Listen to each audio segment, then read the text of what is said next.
Según la RAE, la neurociencia es la ciencia transversal que se ocupa del sistema nervioso o de cada uno de sus diversos aspectos y funciones especializadas. Sin embargo, en esta charla con Andrés Riesnik aprendimos que es mucho más que eso, y hoy se utiliza el término neurociencia para englobar distintas disciplinas que estudian el comportamiento de la mente. Andrés es doctor en física, divulgador científico, investigador en el Instituto de Neurociencia Cognitiva y Translacional del CONICET, y estás a punto de aprender mucho más con él sobre cómo funciona la mente, los sesgos y la relación entre mente y lenguaje. Estás escuchando Ordenando Caramelos. Somos Euge y Pilu y vamos a abrir el caramelo de hoy.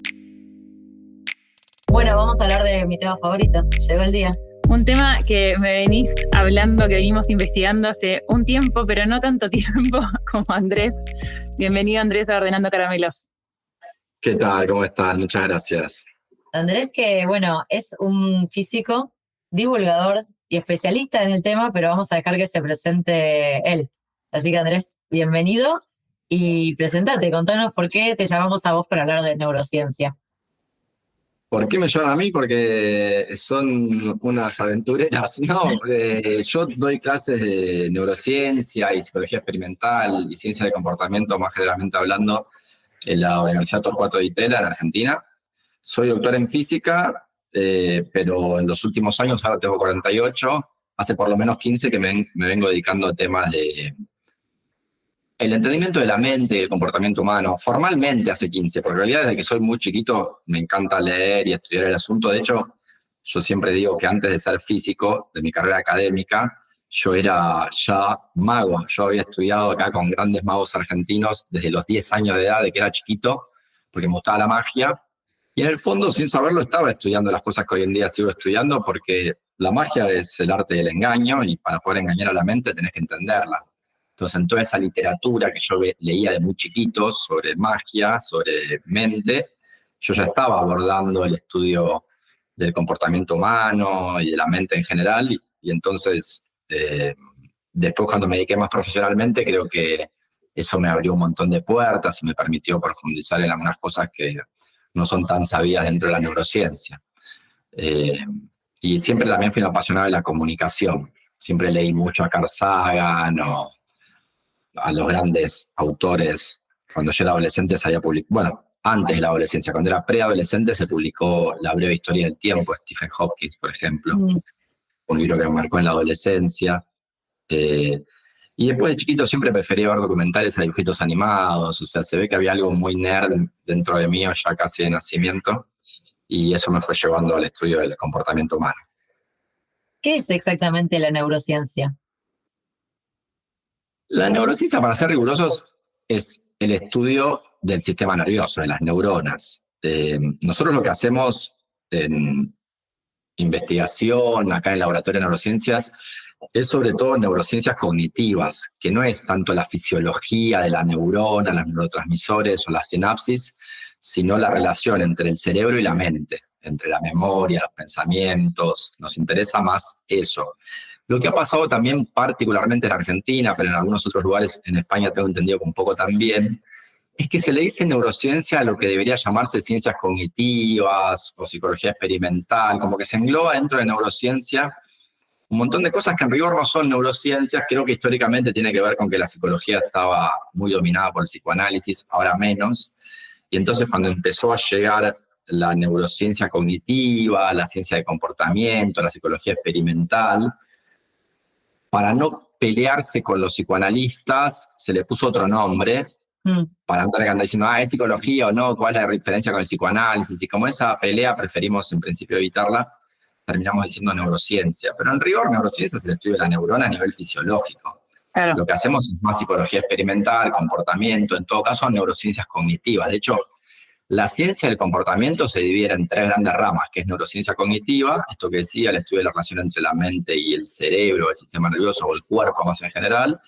la psicología experimental y la economía del comportamiento, el estudio de los sesgos. Y yo doy clase un poco de eso, ciencia del comportamiento, que engloba estas 3 cosas, psicología experimental, neurociencia cognitiva y economía del comportamiento. Es súper interesante lo que estás, como me quedé pensando un poco porque una de las preguntas que nosotros teníamos era cómo se relaciona la neurociencia con la psicología, pero en realidad están demasiado entrelazadas como para vivir una sin la otra, ¿no? Claro. También porque entiendo que a través de la neurociencia se puede hacer una gestión de mejor o peor de las emociones, y un poco también es un poco lo que se viene hablando últimamente, que cada vez que se habla de neurociencia es cómo guiar el pensamiento para que uno esté mejor o no, de acuerdo a cómo uno guía esos canales de pensamiento, ¿no?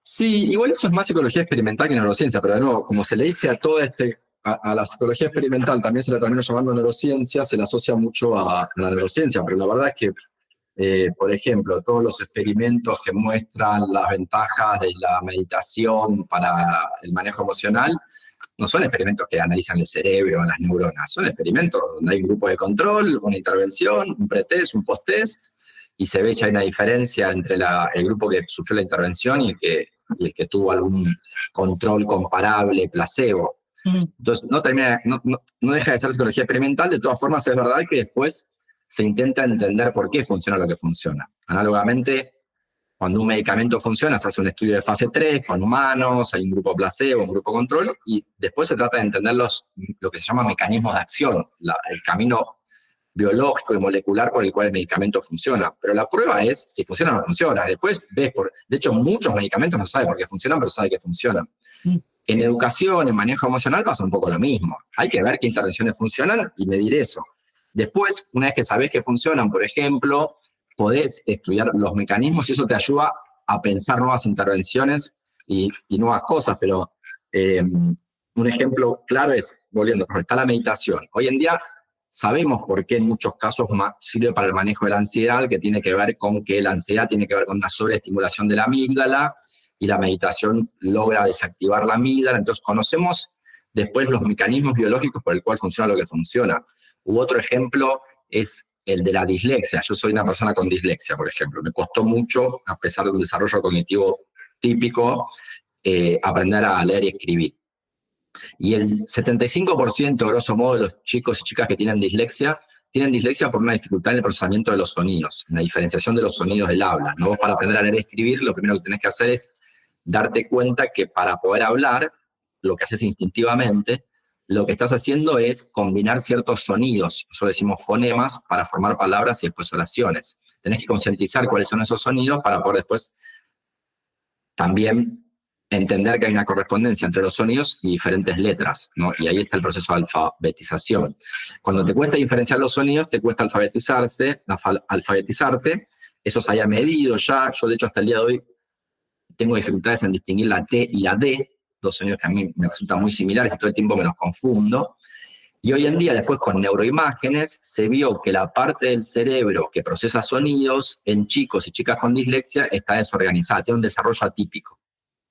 Y también se ha visto que hay ciertos genes que correlacionan con mayor probabilidad de tener dislexia y que esos genes se activan, se expresan en esta parte del cerebro que es la que procesa sonidos. Es decir, la neurociencia, la genética, la biología te ayuda a entender por qué ocurre lo que ocurre y por qué las intervenciones que funcionan, funcionan.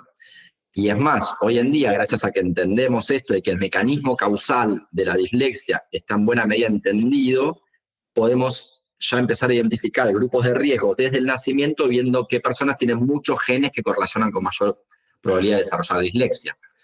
Entonces, vos lo que tenés es que hay ciertas intervenciones que funcionan, después podés entender un poco mejor los mecanismos biológicos, y cuando entendés mejor los mecanismos biológicos, podés entender mejor el trastorno, y no solo pensar intervenciones, sino también mecanismos de diagnóstico temprano o de detección temprana de grupos de riesgo. Entonces ahí hay una interacción muy interesante entre las diferentes dimensiones del conocimiento, ¿no? Que van de la psicología a la neurociencia, a la biología o la cuestión inclusive molecular. Porque a veces se ve a ese nivel de, bueno, ¿por qué esta persona tiene tal trastorno? Y porque tal gen está mutado, entonces la molécula que debería hacer tal cosa es otra cosa. Entonces hay como todo un camino causal súper interesante de estudiar, y es en lo que se está avanzando hoy en día. Una vez que entendemos cómo funciona la mente, cómo funciona el cerebro, cómo es esa interacción, entonces entender mejor qué propuestas se pueden hacer o cómo profundizar ese entendimiento. Me gustaría profundizar en el tema de qué pasa en el cerebro cuando una persona está en estado de alerta. Y si estado de alerta puede estar causando, no sé, estado de ansiedad o estado panicoso. ¿Qué está pasando en el cerebro cuando uno está atravesando ese proceso? Sí, en general, todo indica de lo que yo leí. De nuevo, siempre me gusta cuando voy a hablar de cuestiones clínicas y médicas aclarar que yo no soy médico, que si alguien está escuchando esto y siente que hay una patología que le está incomodando la vida, busque ayuda profesional. Dicho esto, a mí yo de hecho tuve un diagnóstico en un momento de trastorno de ansiedad generalizada y tiene que ver con una sobreestimulación de la amígdala, que es como el detector de peligro. Estás todo el tiempo sintiendo que hay un peligro inminente, o que si no es inminente, es inevitable en el futuro, ¿no? La ansiedad es como el miedo, pero hacia el futuro. Es un miedo mediado por una rumiación sobre el futuro y en buena medida está muy asociado a la depresión también y al estrés, porque la ansiedad te produce estrés y el estrés puede disparar una depresión. Y en buena medida la depresión tiene que ver, hoy en día sabemos, con una falta de esperanza o de fe hacia el futuro, ¿no? Siempre cuento que en el infierno de Dante, en la puerta, en el cartel que había, esto me lo contaba mi abuelo, mi abuelo era italiano, entonces todo. A mí también, ya sé lo que vas a decir. ¿Viste? ¿Qué estaba escrito en la puerta del infierno de Dante? No, decilo. Estaba escrito, dejad aquí toda esperanza. Sí. El infierno es la falta de esperanza. Y eso es un poco, la persona deprimida un poco tiene eso, tiene falta de esperanza hacia el futuro, que se relaciona mucho con la ansiedad y con el estrés. Pero entonces, volviendo a tu pregunta, eso es un buen ejemplo de cómo la neurociencia ayuda a entender por qué funciona lo que funciona, porque hoy en día sabemos que algo que funciona preventivamente, no tanto curativamente, para la ansiedad es la meditación, o un tipo de meditación también puede servir a modo más curativo que preventivo, que es la de loving kindness, pero la meditación más tradicional, lo que llamamos mindfulness, que viene del vipassana budista, sí. Sabemos que lo que hace es reforzar ciertas rutas neuronales entre la corteza prefrontal y el sistema límbico, incluyendo la amígdala, como que vos podés... Hay un manejo emocional mejor por parte de la razón, porque vos lo último que tenés que hacer es someter esos pensamientos terribilizadores que tenés sobre el futuro al juicio de la razón y darte cuenta que eso no pasó, que probablemente no pase, y si pasa veremos es más adelante. Y sabemos que eso es un poco lo que logra hacer la meditación, que es cuando tu mente se va a cualquier lado, volver de nuevo a un espacio de mayor paz y tranquilidad, y no vas a lograr que tu mente deje de ir a esos lugares, pero hay una diferencia entre que esté yendo a esos lugares y se quede durante 5 horas o 5 días, y otra que se quede 15 segundos, 1 minuto, que puedas volver rápidamente a tu estado más basal de paz y tranquilidad. Y hoy en día sabemos que eso funciona tan bien porque se crean estas rutas neuronales. Entonces, como que siempre la neurociencia nos ayuda a entender un poco mejor por qué funciona lo que funciona en cuestión de manejo emocional, y en este caso, que es el de la ansiedad, que es el tema del momento. De hecho, en la película Intensamente 2 se centra en eso, ¿no? El nuevo personaje que aparece, que es un poco el protagonista de la película, es ansiedad, que aparece una nueva emoción y que hoy en día es el tema de conversación también por el tema de la crisis de salud mental en general, pero en adolescentes en particular. Y es también el objeto de estudio del libro que es hoy en día probablemente el mayor bestseller en el mundo, que es La generación ansiosa de Jonathan Haidt, que habla de toda esta temática. Entonces, de nuevo, fíjense ustedes cómo la neurociencia ayuda también en el manejo emocional, en el sentido que nos ayuda a entender mejor por qué funciona lo que funciona y por lo tanto buscar después también mejores intervenciones. No solo, por supuesto, intervenciones a nivel psicológico, de terapia, sino también, quién sabe, a nivel farmacológico. Igual, hasta donde tengo entendido, hay un estancamiento bastante grande en las últimas décadas en la farmacología de la salud mental. No hay muchos nuevos descubrimientos. Los antidepresivos que tomamos son los mismos que se tomaban en la década del 60, lo mismo para el déficit atencional, que se toma metilfenidato, que es una droga que en los 50 ya se conocía. Entonces no hubo muchos avances. Un poco la esperanza también es que a medida que conozcamos mejor los mecanismos moleculares de los diferentes trastornos mentales, podamos también, en base a estos conocimientos, desarrollar nuevas drogas, ¿no? Según tu criterio, porque recién hay muchos temas que se entrelazan, ¿no? Justo el tema de la ansiedad, pero según tu criterio, la gran crisis que nosotros estamos teniendo de ansiedad, hoy se titula ansiedad por un tema de que ahora se está hablando más y porque hay más investigaciones y porque se está haciendo un recorrido, o porque ¿Por qué, según tu criterio, crees que es como se titula ansiedad y no otra cosa? Porque creo que es ansiedad realmente. O sea, hay gente que piensa que no somos más ansiosos ahora, sino que ahora se diagnostica más o se habla más y éramos igual de ansiosos. Hay varias evidencias, yo creo que muestran que no es así y realmente es un tema, y que creo que la pandemia fue un poco lo que disparó también, pero lo llamamos ansiedad porque la ansiedad es eso, es un miedo hacia el futuro, miedo a la rumiación, y es lo que le está pasando a mucha gente, como está todo el tiempo, no puede dejar de hacer que su mente se vaya a lugares muy oscuros de especulación sobre el futuro, donde su futuro es miserable, y ni hablar comparativamente con las redes sociales, porque tu familia, tus amigos y vos mismo tienen unas vidas mediocres al lado de lo que vos ves en redes sociales. Entonces, yo creo que está bien llamado ansiedad, definida ansiedad como un miedo hacia el futuro, miedo mediado por un pensamiento terribilizador hacia el futuro. Hay un libro muy lindo de Sapolsky, de Robert Sapolsky, que se llama ¿Por qué las cebras no tienen úlceras? Porque uno de los efectos más claros de la ansiedad o del estrés continuado en el tiempo es las úlceras, te empiezan a salir úlceras. Y bueno, las cebras no tienen úlceras porque no tienen ese estrés. En la naturaleza donde evolucionamos, los picos de estrés eran momentáneos. No estabas durante meses y meses estresado porque tal vez te echaban del laburo, que es lo que está pasando ahora. Ahora, con los cambios tecnológicos también, yo creo que uno de los disparadores de la ansiedad tiene que ver con los cambios tecnológicos y el miedo que muchas personas sienten hacia el futuro de perder el trabajo. Y encima es un miedo que es continuado en el tiempo, que está durante meses y meses pensando en eso, y bueno, eso provoca un poco este estado de hiperactivación de la amígdala, que después es difícil de bajar. De bajar, exacto. Eso lo dice también Sapolsky en su último libro, el anteúltimo, que es Behave, y él dice, bueno, cuando habla de plasticidad, dice, la plasticidad tiene buena fama, siempre en toda charla de autoayuda se habla de plasticidad, que tu cerebro es plástico, que puedes aprender toda la vida, cosa que es verdad, pero también tiene un lado oscuro de la plasticidad, que es que una vez que tu amígdala se hiperactivó por la plasticidad, es difícil desactivarla, lleva tiempo.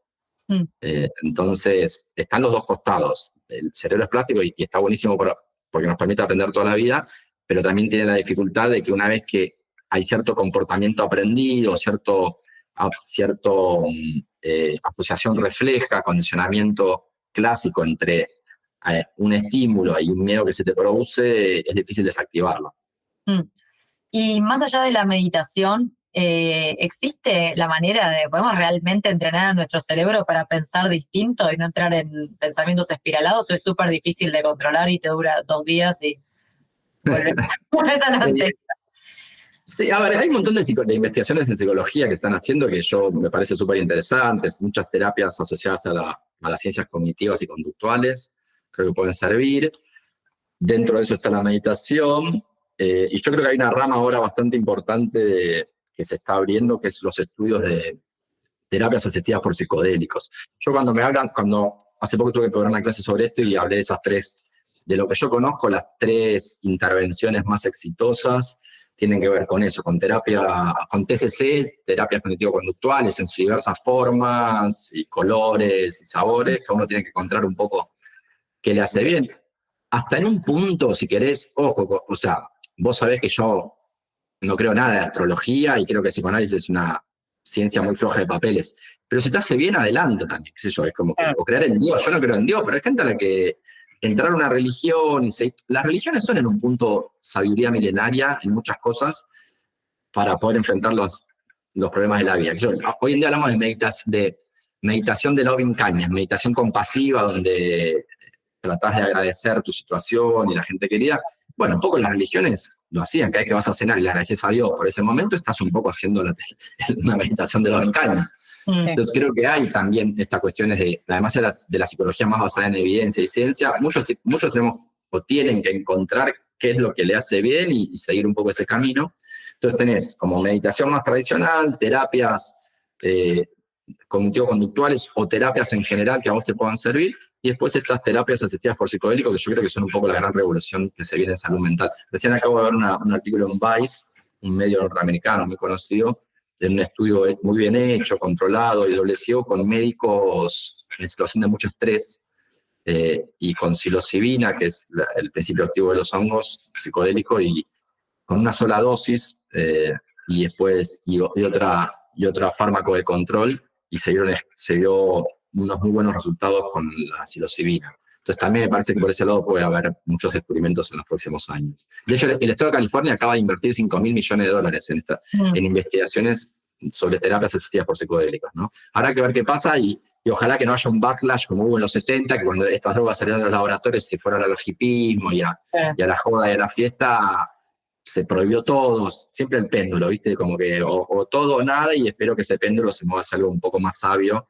donde se vea el potencial terapéutico de estas sustancias y se usen sabiamente si es que realmente se demuestra que tiene este potencial. Algo que también mencionabas recientemente con el tema de la neurociencia y la educación, ¿en qué etapa de la educación sentís que la neurociencia debería entrar como con un poco más de pie firme o una entrada un poco más firme como para participar de todo el proceso de educación de un niño a un adulto? La neurociencia en este sentido amplio más que tiene que ver con la psicología experimental, las ciencias cognitivas, un conocimiento más profundo de eso, yo creo que la educación primaria e inicial es fundamental. De hecho, en Argentina está ocurriendo algo que me parece muy grave, que es que no se está alfabetizando a los chicos y a las chicas según los métodos probados por las ciencias cognitivas, por la neurociencia, por la psicología experimental. Y entonces me parece que ahí hay un enorme avance por hacer. Lamentablemente, creo yo, por razones históricas, que es interesante estudiar inclusive, las ciencias de la educación, en muchos casos, incluyendo los profesorados en Argentina, algunas facultades en Argentina, abrazaron teorías que están descartadas por la ciencia hace muchos años. Y como que hicieron su camino propio, y mientras que la psicología, la psicopedagogía y la psicología experimental empezó a caminar por otro por otro camino, y hoy en día se han desarrollado un montón de experimentos y evidencias que muestran que a los chicos hay que ayudarles en lectoescritura a través de la explicitación del sonido de las letras, ¿no? Lo que hacemos muchos cuando éramos chicos, que era repetir el sonido de la letra 1000 veces, ese tipo de cosas. Eso se dejó de lado, y cuando vos ves las razones por las que se dejó de lado, es un mal entendimiento de la naturaleza humana. Para mí, en general, en educación, el entendimiento de la naturaleza humana es fundamental, y hoy en día el área de educación que más niega los conocimientos de la neurociencia, de la psicología experimental, es la educación primaria, y eso es gravísimo, porque la lectoescritura es la base de todo lo demás. Después, en educación secundaria y universitaria es más debatible, pero creo que también hay muchas herramientas o aportes de las ciencias cognitivas o del comportamiento de las neurociencias a la educación que tienen que ver con formas de enseñar, que sean más lúdicas, que sean más desafiantes, que sean más multimodal. Pero no hay algo tan claro como en educación primaria y alfabetización, que creo que ahí es muy claro que hay que cambiar, qué es lo que hay que cambiar, y lamentablemente no se está cambiando. Te voy a cambiar radicalmente de tema. Sí. Pero me interesa hablar de la relación entre neurociencia y memoria en general. ¿Se puede entrenar la memoria? Es verdad que si las personas mayores de 60 hacen sudokus, no van a perder la memoria. Eso es un delirio místico. Sí, no, está bien, no sudoku. O sea, cualquier cosa que hagas que te obligue a hacer esfuerzo mental y a algo que te cueste un poco y que te saque un poco de tu zona de confort, cualquier cosa que hagas en ese sentido te va a ayudar a mantener el cerebro en forma. No hay una forma de entrenar la memoria en general. Cuando vos entrenás mucho algo, mejorás la memoria en eso específico en lo que entrenaste. No es que se mejora toda la memoria. Claro. Esto se vio en la década del 70 con jugadores de ajedrez, donde se veía que eran excepcionales recordando, por ejemplo, partidos de ajedrez, pero cuando tenían que recordar palabras, objetos o números, cualquier otra cosa, eran simples mortales bien estudiosos. Entonces, cuando vos querés mejorar tu memoria en general, vos tenés que hacer mucho esfuerzo mental y mantener tu cerebro en forma.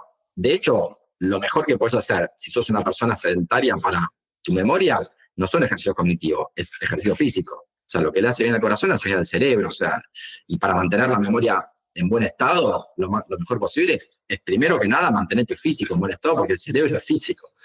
Eso antes que nada. Después de eso, además, también sí, ayuda el esfuerzo intelectual. Ni hablar que ayuda un montón, pero en cualquier cosa que te obligue a salir de zona de confort. No tiene que ser una cosa en específico. no sé, yo doy el ejemplo de Messi. Messi no es que tiene, no sé, preocupaciones varias, intereses varios. A Messi le importa jugar bien al fútbol. Y toda su vida fue un obsesivo con eso. Y no es que, como se obsesionó solo con eso, entonces su cerebro ahora está en peor y tiene peor memoria. No. ¿Por qué? Porque él se obsesionó con eso y siempre practicó por fuera de su zona de confort. Siempre está, y se nota eso. Quien lo seguimos a Messi hace muchos años, te cuenta que hace cosas nuevas todo el tiempo porque las practica todo el tiempo, cosas nuevas. Entonces, cualquier cosa, sean cosas diversas, sea la misma cosa, no importa qué, pero si te obliga a salir de tu zona de confort, te ayuda a mantener el cerebro en forma, que es como el segundo gran consejo, además del ejercicio físico, es el ejercicio intelectual. Y el tercer gran consejo siempre es el construir vínculos de cuidado, amor y respeto, porque esos vínculos también son los que te ayudan a mantener la motivación en el día a día y a sacarte de la cama los días que estás muy triste y que pasan porque la vida es difícil.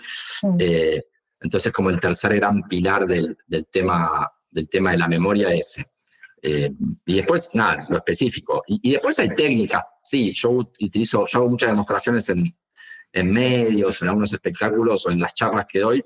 Y trucos de magia también. Te hemos visto hacer trucos de magia. Claro, hago trucos de magia, y hago trucos donde realmente no son trucos, son trucos entre comillas, donde yo memorizo, por ejemplo, el público me dice 15 objetos y yo los memorizo todos, pero ahí uso técnicas que se conocen desde los griegos, que tienen que ver con transformar datos aburridos en imágenes visuales. Y esas técnicas sirven, pero una vez que vos decidís hacer un esfuerzo para memorizar algo, hay formas de optimizar ese esfuerzo. Pero si vos lo que querés es mantener en general tu memoria general bien, lo que tenés que hacer básicamente es eso: ejercicio físico, vida intelectual activa y vínculos de cuidado, amor y respeto. Esos son como los tres grandes pilares de la salud cerebral, mental y de la memoria. ¿La alimentación tiene un papel importante dentro de lo que es la memoria o no? Sí, yo ahí lo pongo dentro del ejercicio físico. O sea, yo no lo aclaré. Es ejercicio físico y buena alimentación, ¿no? Son como dos pilares. Es como para la salud. Yo en un momento, ahora tengo 48, a los 20 y pico, a los 20, sí, ¿cuánto edad tenía? ¿21? Sí. A los 21, hasta los 21, mi adolescencia había sido medio hippie. Y a los 21 creo que me enamoré de una chica que no me dio ni bola, y ella estaba enamorada de un pibe súper saludable. Y ahí dijiste, me voy a hacer el super fit. Entonces tuve la motivación. Pero después, bueno, eso es lo bueno que me dejó ella, que eso que me obsesionó en ese momento, que era la buena alimentación, el ejercicio físico, en ese momento me leí todo lo que había, encima medio nerd, me bajé todos los papers, todo. Me hice vegetariano en ese momento, me leí todos los papers que veía que te decían que podía ser inclusive vegano y deportista de alto rendimiento.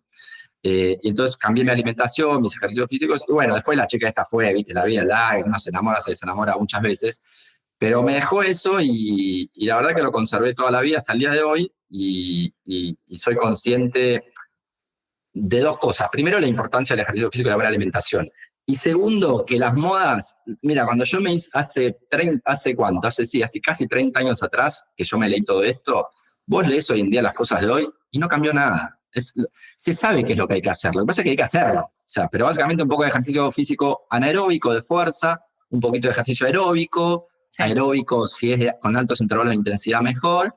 Y después la alimentación variada, frutas, verduras, colorida. No tanto azúcar. Sí. No consumir tanto azúcar. No tanto azúcar, no tanto azúcar, no tanta harina, no tanta grasa saturada. Y el resto, si comés variado, más o menos se sabe. O sea, después si querés, si sos deportista de alto rendimiento, ok, dale, sí, nutricionista, todo. Pero empezá por lo básico. O sea, si no uno se agarra de recetas de dietas mágicas, que en el fondo son... Y después cada ser humano es uno y tenés que fijarte a vos qué te hace bien, qué no. Porque la verdad es que hasta el día de hoy, uno tiene... no sé, mi abuelo se tomaba, si tenía insomnio, se tomaba un cafecito y se dormía como... Hay algo muy particular de cada uno, ¿no? Porque lo relajaba, él se ve que asociaba el café con la relajación, el placer. Entonces para él era un momento de relajación, tomarse un cafecito y se dormía. Entonces cada cuerpo humano es bastante único y más allá de estas reglas generales, después uno tiene que explorar qué le hace bien, qué le hace mal. Hay gente que, no sé, hay ciertas comidas que le caen mal a la panza. Sí. Y bueno, tenés que irlas descubriendo y viendo qué te hace bien o qué te hace mal, ¿no? Me gusta que hablás un poco, quería traer el tema del sesgo, porque decís, bueno, querías entrenar de determinada manera, siendo vegetariano, vegano, lo que sea, y buscabas papers que justifiquen esa línea de pensamiento. Sí. ¿No pasa un poco eso cuando uno quiere cumplir, o sea, tenés una idea y decís la quiero justificar? ¿El sesgo no es un poco eso? No, totalmente, pero yo creo hoy, mira, ayer se murió Beatriz Arlo, ¿no? Una gran intelectual argentina. Y hoy me mandó un amigo un videito donde le preguntan a ella, porque dice algo que a él le hizo acordar algo que yo siempre digo. Le preguntan a ella, ¿qué es la inteligencia? ¿Qué es una persona inteligente? Y ella dice, una persona inteligente es una persona que puede criticar sus propias ideas y cambiar de opinión. Y yo pienso un poco lo mismo, que el pensamiento crítico es poder criticar sobre todo las ideas de uno mismo y cambiar de opinión. En un punto, lo que me pasó a mí probablemente tenga que ver con un sesgo que yo quería encontrar en esos papers, pero después esos papers estaban. O sea, yo me fijé y había un montón de evidencia de que uno podía tener una vida saludable y ser vegetariano o vegano. Porque ustedes piensan que yo me hice vegetariano tenía 21, o sea, hace más de 25 años atrás, cuando en la Argentina, cuando vos decías que eras vegetariano, todo el mundo, las respuestas, había como, el 80% te decía algo que era, o bien te va a hacer mal, o sea, porque incluso yo tenía un abuelo médico. No escuché todo eso, así que te va a faltar hierro. Se preocupan. Te va a faltar hierro, te va a hacer mal, o bueno, porque es natural, ¿acaso el árbol no sufre? O el león no se come a la oveja, en fin, como siempre. Entonces, todo eso lo estudié bastante y sobre todo el tema nutricional, esto de que me iba a hacer mal. Y no, la verdad que hay evidencia que no hace mal. Por más que yo quería encontrar esa evidencia, estoy tratando de encontrar a ver si en esa época encontré alguna evidencia de algo que yo no quería encontrar. Y te fuiste para atrás. Y no la miraste. No, a ver, no, lo que sí me pasa, no, mira, te digo un ejemplo, y es que es verdad que es más fácil ser saludable comiendo un poco de carne. O sea, es verdad que no puedes comer carne roja todos los días porque eso sí hace mal, pero la verdad es que comer pescado o un bife por semana está bien, hace bien y tiene un montón de nutrientes. Son nutritivas esos alimentos. Entonces, para mí sería más fácil que me digan, no tienen nada de buenos alimentos, descartarlos completamente. Y no es así. Entonces, yo sé que no es así, aunque hay muchos vegetarianos o veganos radicales que cada tanto me mandan esas creencias de que no, comer carne hace mal. No, hace mal. Todos los días. No más, claro, no es que hace mal. A veces... Comer papa frita todos los días también. Sí. No, y además, en Argentina, si sos una familia pobre, la carne es la fuente de hierro, de verdad. O sea, si podés comer carne y sos pobre, come carne, ni hablar. O sea, y si no tenés otras fuentes de... Entonces, nada, ahí hay un ejemplo de algo que me hubiera gustado encontrar diferente y bueno, me tuve que adaptar a lo que encontré. Pero sin duda, todos estamos todo el tiempo sesgados por nuestras opiniones y un poco... Yo creo que la educación lo que hace es eso, la educación es darte herramientas para pensar mejor y poder cambiar de opinión cuando te equivocas. Sí, escapar al sesgo de confirmación. A mí está buenísimo trabajar eso, no me olvido más que yo estoy abogacía y un profesor nos dio un caso y dio como 2 puntos de vista. Dijo, levante la mano que está de acuerdo con tal. La mitad levanta la mano, levante la mano. Bueno, los que estaban de acuerdo con uno van a defender al otro. Los que estaban de acuerdo con el otro. Entonces es como que se aseguró de que vos pienses lo contrario y dijo, esto es ser realmente abogado. Que vos y es verdad, es mi trabajo todos los días, no es que yo tengo que decir lo que me parece mejor. Tengo que decir lo que tengo que decir. Claro. Que le parece mejor al cliente o a la empresa en la que trabajo. Que muchas veces es contrario estás todo el tiempo luchando contra esa línea de pensamiento, ¿no? Y te cuestionás, bueno, yo pienso esto, pero podría pensar lo otro y lo cuestionás porque te conviene, porque te pagan para cuestionarte. Pero ¿se puede trabajar esos sesgos? ¿O cómo hace uno para ser consciente de lo sesgado que está? Sí, totalmente. A mí me encantan esos ejercicios. Ahora lo voy a incluir en mis clases. Yo de chiquito me encantaban las películas de juicios y el ejercicio de tener que defender una determinada posición, encontrar los argumentos. A mí me parece que es súper útil además para tener conversaciones significativas y útiles. Yo soy un apasionado del poder de las conversaciones. Creo que las ideas se llevan mejor conversando, a las mejores ideas. Y me parece que sí, que lo que vos preguntás es un poco la educación en sí. O sea, no hay fórmulas mágicas para escapar a los sesgos, pero educarte es eso, es adquirir herramientas para pensar mejor, para poder tener más claridad sobre la realidad que nos rodea y cómo pensarla en diferentes aspectos. Y no hay una fórmula mágica, pero educándote en cierta área de expertise vas a tener mejor pensamiento crítico con eso y adquiriendo herramientas de pensamiento más general. Con los sesgos lo que pasa es que muchas veces conocer los sesgos es útil para estar atentos a no caer en eso. Nosotros, por ejemplo, acá en Ditela a veces hacemos capacitaciones. Todas las empresas pasan, en general, las empresas grandes, pasan todos los años por un proceso de de evaluación interna y que puede ser muy definitorio, por ejemplo, de quién va a recibir un ascenso o no. Y entonces es un momento importante de la vida corporativa. Y en el momento en que vas a evaluar, puede estar lleno de sesgos, desde sesgos de género hasta sesgos que tienen que ver con el que estudió Kahneman, de que solemos valorar las experiencias de acuerdo a sus finales y principios y no tanto a lo que pasó en el medio. Entonces, si es una evaluación anual, capaz que lo que vas a responder va a estar muy sesgado por lo que pasó en los últimos 2 meses en la empresa. Entonces, si vos concientizás sobre eso, ayudás a que la gente haga una pausa y para, lo que voy a responder. Ayer me explicaron lo de los sesgos de las experiencias. ¿Será que me estoy dejando ya por los 2 últimos meses? O, por ejemplo, que solemos asociar también las altas eminencias y la inteligencia más matemática a los varones. Entonces, nada, hacer un pequeño refresh de esos sesgos que tenemos todos antes de estas evaluaciones internas de las empresas, yo creo que puede mejorar bastante la cantidad de sesgo que está distorsionando la realidad o de lo que estás evaluando. Entonces, ¿hay formas de tratar de minimizar el impacto de los sesgos en tus decisiones? Sí, estudiarlos, conocerlos, pero es un continuo proceso de aprendizaje permanente y la educación tiene que ser constante y permanente y lo que estamos haciendo al educarnos es eso, es tratar de escapar a nuestros sesgos, ¿no?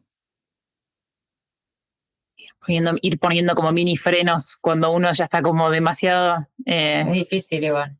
Yo eso lo relaciono mucho con los pensamientos a veces cuando son como muy espiralados, que es como que no sabes cómo cortar y entras en esto de decir, Me lo hago a mí misma ahí. Y yo intento pensar en algo que sea radicalmente distinto a lo que yo estoy pensando como para salir de eso y decir, ok, vuelvo y ganas un poco de perspectiva. Sí, un consejo en ese sentido es el de cuando querés entender mejor una posición o estás muy convencido de algo y querés ver si hay algo que está fallando en tu pensamiento, es buscar una persona en la que confías mucho, respetás mucho y en eso no piensa como vos.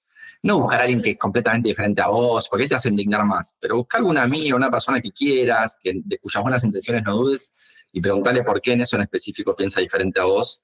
Y creo que eso por lo menos te va a ayudar a evaluar esas ideas sin tanto sesgo y enojo. Y siempre me parece muy bueno. Y en general me parece que hay varias estrategias interesantes para tener buenas conversaciones que tienen que ver con probar información útil, con una escucha activa y con dar tiempo también, porque nadie cambia de opinión de un día para el otro. Pero encontrar puntos en común con una persona, expresar sus ideas en palabras tales que esa persona las reconoce como idea propia, o inclusive a veces, mejor todavía, si puedes expresar la idea de la otra persona que no piensa como vos en palabras tales que la otra persona diga, perfecto, lo expresaste mejor de lo que quería yo. Para no estar discutiendo con nombre de paja, con una caricaturización de lo que el otro piensa, que es muy común. Sí. Y bueno, creo que hay varias cosas que se pueden hacer. Yo tengo un pequeño texto escrito sobre eso, sobre técnicas, entre comillas, para generar conversaciones mejores. Y tiene que ver con esto, con escuchar más, con probar datos útiles, con escuchar a los demás y con buscar las fuentes de sus creencias. Porque todos los que no piensan como vos es porque tienen otras fuentes.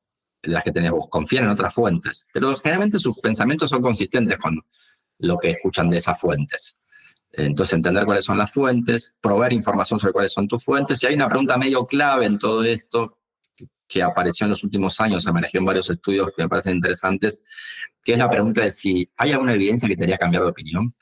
Me parece que esa es una pregunta muy útil, tanto para hacerte a vos como para preguntarle a las demás personas. Y es más, si vos querés tener una conversación donde muestres transparentemente tu posición y qué te haría cambiar de opinión, creo que es bueno expresarlo. Mira, yo pienso esto por estas razones, estas son mis fuentes, y creo que esta evidencia, aunque sea imposible de tomar, si se llegara a poder observar o hacer este experimento, aunque sea imposible por razones prácticas o éticas, esto es lo que me haría cambiar de opinión a mí. Y eso clarifica mucho tu postura y lo ayuda a entender a la otra persona cómo pensás y muestra cierta honestidad y transparencia en tu planteo, de tal forma que cuando vos le preguntes a la otra persona qué evidencia te haría cambiar de opinión, va a estar más abierta a contestarte porque vos diste el ejemplo y mostraste cuál sería la evidencia que te haría cambiar de opinión a vos, ¿no?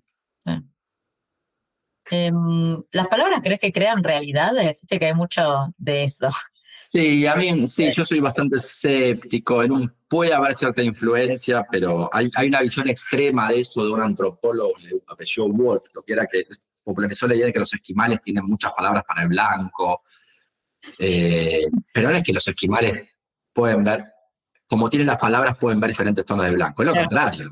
están rodeados de diferentes tonos de blanco, casi el último color, no ves mucho más. Entonces, nada, es como un experto en hojas de los árboles, que para mí todas son hojas, y él te dice los diferentes nombres de las hojas de los árboles. Y entonces, me parece que no es medio contrario a la causalidad. A medida, hay algo que es fundamental, que es separar el pensamiento del lenguaje. El pensamiento precede al lenguaje, ¿no? Si no, no podrías tener la sensación de que hay una idea que querés transmitir y no te salen las palabras, ¿no? A veces estás encontrando la palabra exacta para transmitir una idea, y eso solo puede pasar porque tu pensamiento precede al lenguaje. Entonces, creo que puede haber una influencia a veces de que el lenguaje te sesgue de una forma u otra, pero no creo que eso sea demasiado importante.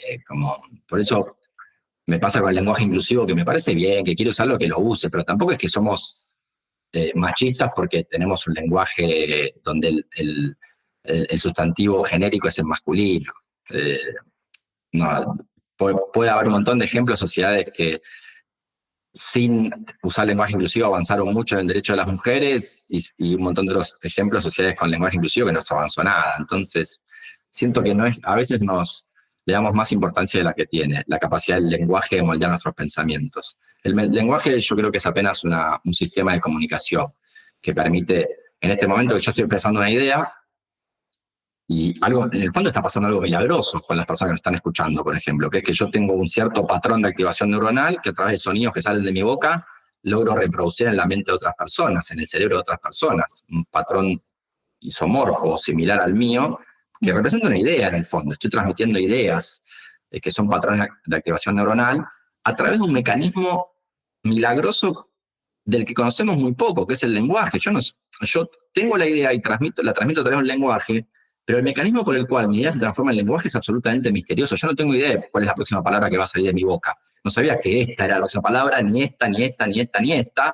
Y sin embargo voy como en un flujo sin esfuerzo, me van saliendo palabras de la boca y logro expresar algo que es anterior a la idea, algo que es anterior al lenguaje o a las palabras que están saliendo de mi boca, que ni siquiera podría generar si no fuese porque tengo un pensamiento previo a este lenguaje. Hay unos escritos muy lindos de Einstein sobre cómo él llega a las ideas. Él decía, las ideas me vienen a la cabeza a través de pensamientos que tienen que ver con lo visual y lo motor, y después laboriosamente busco las palabras que puedan expresar esa idea que encontré a través de un lenguaje mental que no es el lenguaje con el que transmito las ideas, sino que es más visual, más motor, que tiene otras características. Y después también hay muchos casos de personas nacidas sordomudas en condiciones de vulnerabilidad por las cuales no se les enseñó un lenguaje de señas, y no es que esas personas no pueden pensar, es hasta discriminatorio pensar que no pueden pensar. Entonces, a veces ideas que parecen muy progresistas terminan siendo, en el fondo, discriminatorias, como por ejemplo esto, pensar que una persona sin lenguaje no puede pensar porque el lenguaje determina tu pensamiento. Bueno, entonces un sordomudo de nacimiento, ¿cómo piensa? ¿No piensa acaso? ¿No? Ni hablar de los animales que no tienen lenguaje y hay un montón de evidencia que piensan, o los niños y niñas que todavía no tienen lenguaje, y claramente cualquiera que crió a un chico o una chica sabe que de chiquititos, mucho antes de hablar, ya tienen pensamientos muy complejos. Siempre me acuerdo de mi sobrinito, yo me hacía el dormido y veía con un ojo qué estaba haciendo, y él veía si yo estaba dormido todavía no sabía hablar, de un año y poco, recién había empezado a caminar, acercaba una silla para tratar de abrir un cajón donde él sabía que tenía prohibido abrir el cajón. Pero como lo cuidaba el tío, él sospechaba que si el tío se dormía iba a poder abrir el cajón. O sea, sin poder hablar, tenía una complejidad de pensamiento y entendimiento de la situación que era muy diferente al lenguaje que todavía no adquirido, pero evidentemente estaba pensando. Entonces, creo que si bien no es que no influye en nada, influye mucho menos de lo que mucho se estuvo diciendo en los últimos años, sobre todo por el debate del lenguaje inclusivo, ¿no? Siento que todas las preguntas que tenemos es como que esta conversación es muchísimo más grande de lo que nosotros habíamos pensado o de lo que nosotros teníamos en mente para preguntarte. Y te juro, leo las preguntas y es como que digo, parecen poca cosa en comparación con lo que estás diciendo, y me quedo más pensando, o sea, estoy pensando en todo lo que estás diciendo más que en las preguntas que tenemos enfrente.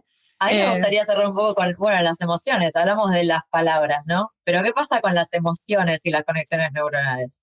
O sea, uno siente antes de que piensa, dicen algunas. Sí, igual es verdad también que eso en primera instancia, pero después el pensamiento puede modificar, ¿no?, las emociones. De hecho, la visión más moderna de las emociones tiene que ver con eso, con que la emoción es lo que le pasa al cuerpo filtrada por una etiqueta que le pones a eso en primera instancia y después un pensamiento, ¿no? sobre eso. De hecho, todo esto que estuvimos hablando de la meditación tiene que ver con cuestiones que los budistas ya habían desarrollado, de que en la vida el dolor es inevitable, pero para que el dolor se transforme en sufrimiento tiene que estar mediado por un pensamiento terribilizador, ¿no? Entonces, un poco todas las terapias cognitivo-conductuales trabajan sobre el pensamiento terribilizador. Sí. Entonces, creo que en ese sentido sí hay un poder grande del pensamiento sobre las emociones, aunque en principio son más instantáneas, después ya, por eso yo decía, el manejo emocional no pasa por la que las emociones no aparezcan, sino una vez que aparecen, ¿qué haces con ellas y cuánto duran? ¿No? Una cosa es estar con bronca durante un día seguido y otra es estar durante 30 segundos, porque si, bueno, esta bronca a mí no me sirve, voy a respirar hondo y pensar en otras cosas y listo.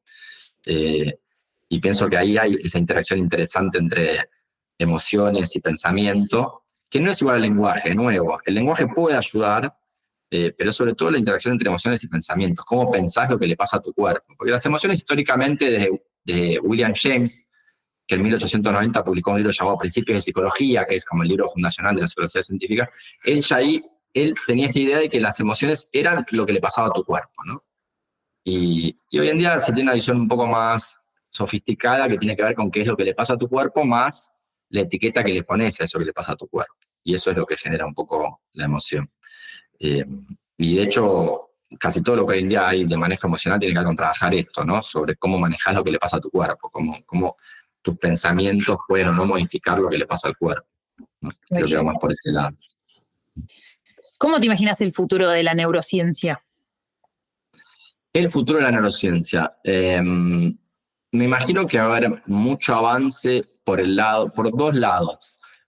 Por un lado, con el tema de inteligencia artificial, creo que va a ayudar mucho a entender mejor el cerebro, entendiendo mejor cómo funcionan las inteligencias artificiales. Hay una coevolución muy linda durante todo el siglo XX, el principio de este siglo, entre los desarrollos en neurociencia y en inteligencia artificial, donde se fueron nutriendo mutuamente e inspirando. Eso por un lado.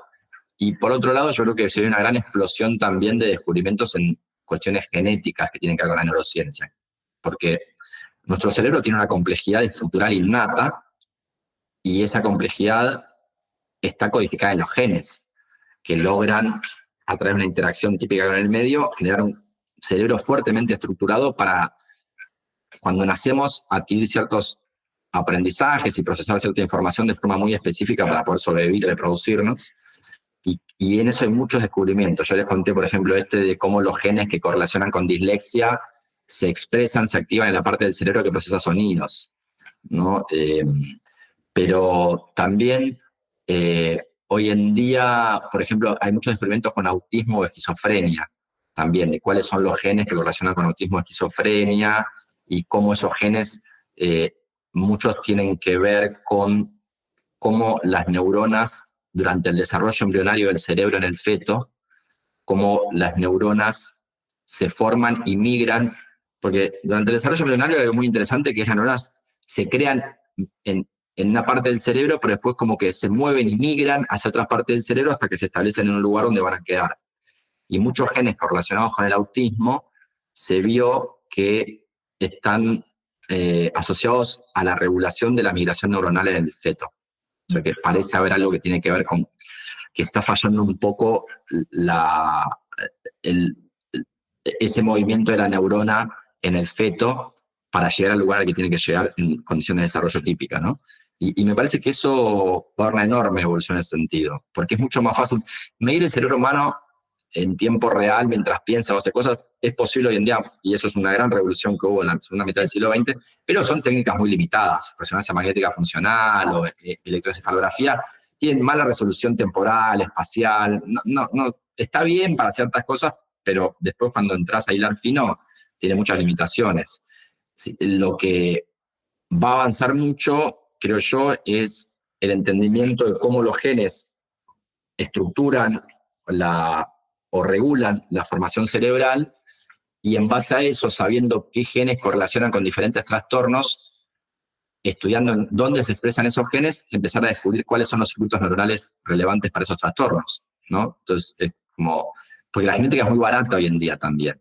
Entonces, si vos sabés que hay ciertas personas con un determinado trastorno y ves cuáles son los genes que correlacionan con este trastorno, decís, che, ¿dónde se expresan estos genes? Y ves que se expresan, no sé, en el lóbulo temporal.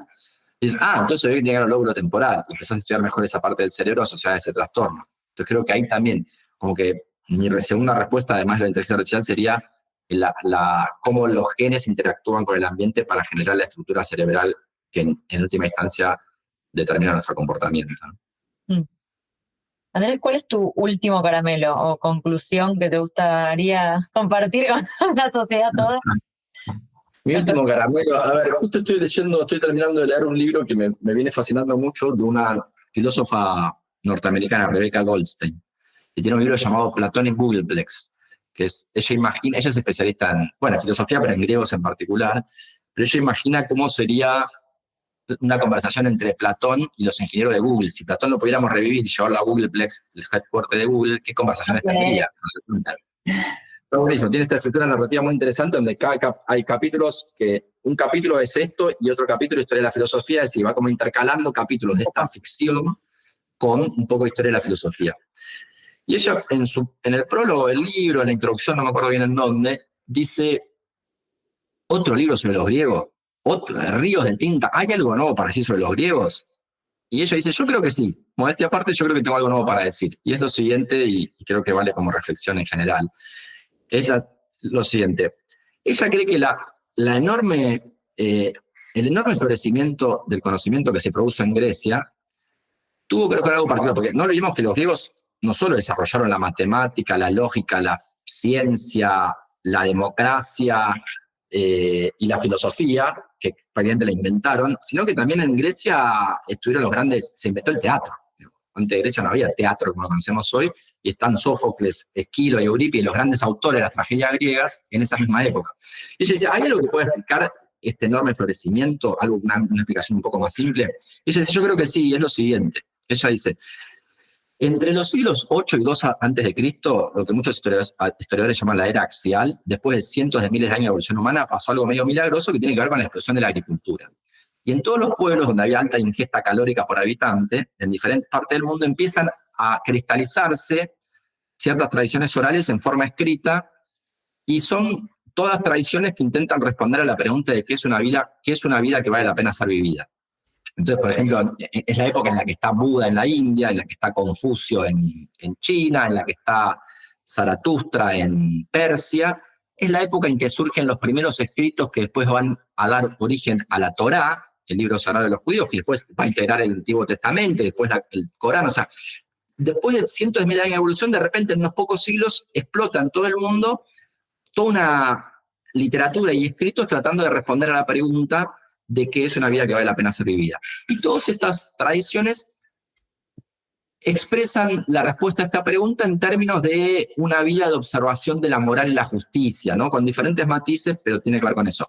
Y hay un pueblo que da una respuesta bastante particular y diferente, y que un poco explica lo extraordinario de este pueblo, que son los griegos. Porque los griegos dicen que no solo una vida que vale la pena ser vivida es una vida de observación de la moral y la justicia, sino también que hay algo fundamental, que es que una vida que vale la pena ser vivida es una vida de reflexión racional sobre nuestra condición, de reflexión racional sobre el mundo y sobre nuestra condición como seres humanos.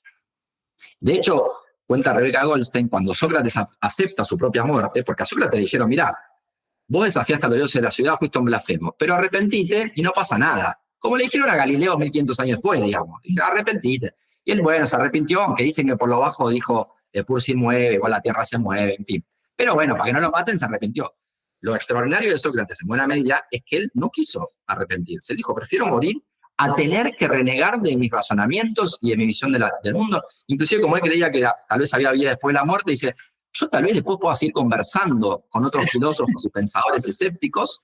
Después de la vida así, ¿no? Entonces, esa respuesta, en términos puramente humanos, a las preguntas que surgían en todas partes del mundo, que es la respuesta de que es una vida de reflexión racional sobre nuestra condición, y lo que produjo el extraordinario florecimiento de conocimiento que vimos en Grecia, creo que es algo que deberíamos en buena medida retomar como humanidad, la valorización de lo racional, de la racionalidad y la reflexión racional sobre el mundo. Porque también aparecen las grandes tragedias griegas, porque si vos razonás sobre el mundo, sobre tu condición, te das cuenta que tal vez nuestra vida no valga la pena, tal vez nuestra vida no importe y no hay nada que podamos hacer para que importe. Y ahí aparece la tragedia. Y ella dice, no solo la respuesta a esta pregunta de esta forma nos pone frente a una condición que explotaron los autores de tragedias griegas, sino que también creó las condiciones para la emergencia de un público, de una audiencia que veía esas obras de teatro y no tenía miedo de enfrentarse a la posibilidad de que su vida no importara y que trágicamente tal vez nunca importe. Entonces, es una forma de encarar el mundo y tu vida que tiene, si se quiere, este lado que es el de, bueno, si tal vez mi vida no importa, entonces, ¿cómo puedo vivir ética y profundamente? Bueno, hay todo un desarrollo ahí que tiene que ver, con, si se quiere, con cómo llegamos a los días de hoy. Pero sobre todo me gusta, mi último caramelo sería, revaloricemos la reflexión racional sobre nuestra condición. Y creo que eso es lo que nos va a salvar como humanidad, digámoslo así. Totalmente. Bueno, mi último caramelo. Vaya con su último caramelo, señora, que lo tiene. El mío es muy, muy sencillo, pero es básicamente invitar a la gente a pensar sobre este tema. Hay miles de libros sobre neurociencia, nosotros vamos a compartir algunos y le vamos a pedir a Andrés también que nos tire sus favoritos, pero me parece que es un tema que hay muchísimo escrito, pero está bueno empezar a leer sobre el tema o informarse como sea, pero la invitación es a pensar cómo uno piensa y a cuestionarte un poco, ¿no? O sea, bueno, hay todo un estudio acerca de esto que estuvimos hablando. Y está bueno empezar a cuestionarse, como tus propios sesgos, que todos los tenemos, la manera en que pensás, la manera en que reaccionás. Uno vive en piloto automático generalmente y estas cosas para mí lo que hacen es despertar, aunque sea, el interés y empezar a ver si podés caminar distinto. No vas a cambiar todo, pero algunas cosas por ahí sí, o vas a tomar conciencia, que es el primer paso. Así que mi invitación es esa. Bien. ¿Vos, Pilu? Yo un poco lo ligo un poco con lo que dijo Andrés, con mi propia experiencia de vida últimamente. Siento que tenemos una tendencia hacia lo artificial, hacia el tener el teléfono en la mano, hacia estar siempre conectados, y yo quiero como ir hacia un paso para atrás, decir, ok, esta hiperconectividad que tenemos con todo también tiene un lado B, que es el estar más conectado con la naturaleza, de estar más conectado con las cosas manuales, de estar conectado con cosas que te conecten en el presente, que puede ser leer, que puede ser tejer como haces vos, o que puede ser como mismo hacer un puzzle, como le dicen acá. Entonces, como que volver un poco a ese paso atrás y decir, ok, ¿qué cosas nos conecta con el ser humano? O sea, con esas sensaciones, con meterte, no sé, en un lago y que el agua esté fría y sentir como qué es lo que siente tu cuerpo, como volver un poco atrás. Ese es como mi último caramelo, como dentro de un mundo que está como hiper conectado con todo y que hay tanta información, y ver cómo uno hace para volver un pasito atrás. Como decías antes, como bueno, volver de la misma manera a aprender el lenguaje con cómo suenan las letras, que me hiciste acordar al jardín, o sea, y lo pienso hoy con mis sobrinos, o sea, como digo, volver ese paso atrás como para repensar un poco cómo vivimos hoy. Ese es mi último caramelo. Muy bien. Bueno, Andrés, muchísimas gracias. Muchísimas gracias, un placer. Nos dejas a todos pensando, que creo que es el objetivo de este podcast. Y con ganas de volver a estudiar, definitivamente. Sí. Así que... Bueno, ese es el mejor elogio que me pueden hacer, que los deje con ganas de estudiar más. Así que les agradezco mucho también. Gracias. Gracias a ustedes. Si llegaste hasta acá, seguro que es porque te gustó mucho este podcast. Compartilo con tus amigos y seguinos en redes para aprender más sobre este caramelo. @ordenando caramelos en Instagram y TikTok. Ahora también te puedes suscribir a nuestro canal de YouTube y ver nuestros episodios completos.